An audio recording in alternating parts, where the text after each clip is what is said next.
Hello, അപ്പോൾ നമുക്കിന്നൊരു അടിപൊളി മീൻകറി വെച്ചാലോ. അപ്പോൾ അതിനായിട്ട് ഞാൻ കുറച്ച് കൊച്ചുള്ളി സവാള അരിഞ്ഞ് വെച്ചിട്ടുണ്ട്. പിന്നെ നമ്മുടെ തക്കാളിയും പച്ചമുളകും ഇഞ്ചി വെളുത്തുള്ളി അരിഞ്ഞതും.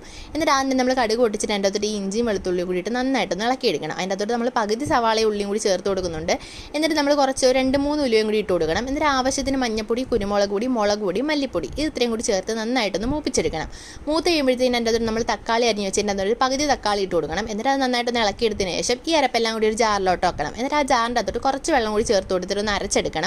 എന്നിട്ട് നമ്മൾ ആദ്യം മൂപ്പിച്ച മുളക് പൊടിയൊക്കെ മൂപ്പിച്ച ചട്ടിയിലോട്ട് തന്നെ കുറച്ച് കടുകിട്ട് പൊട്ടിച്ചിട്ട് ബാക്കി ഇരുന്ന സവാളയും ഉള്ളിയും കൂടി ചേർത്ത് കൊടുക്കണം. അത് വഴറ്റിയതിന് ശേഷം ഈ അരപ്പൊടി ചേർത്ത് നന്നായിട്ടൊന്ന് തിളപ്പിച്ചെടുക്കണം.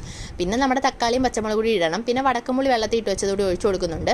അപ്പോഴത്തേനും നമ്മുടെ മീൻ ഇവിടെ റെഡിയാക്കി വെച്ചിട്ടുണ്ട്. എന്നിട്ട് നമ്മൾ ഈ തിളച്ച് വരുന്നതിനകത്തോട്ട് ആവശ്യത്തിന് ഉപ്പുകൂടി ചേർത്ത് കൊടുത്ത് വെള്ളം കൂടി ചേർത്തണം. എന്നിട്ട് അത് അടച്ച് വെച്ചൊന്ന് തിളപ്പിച്ചെടുക്കണം.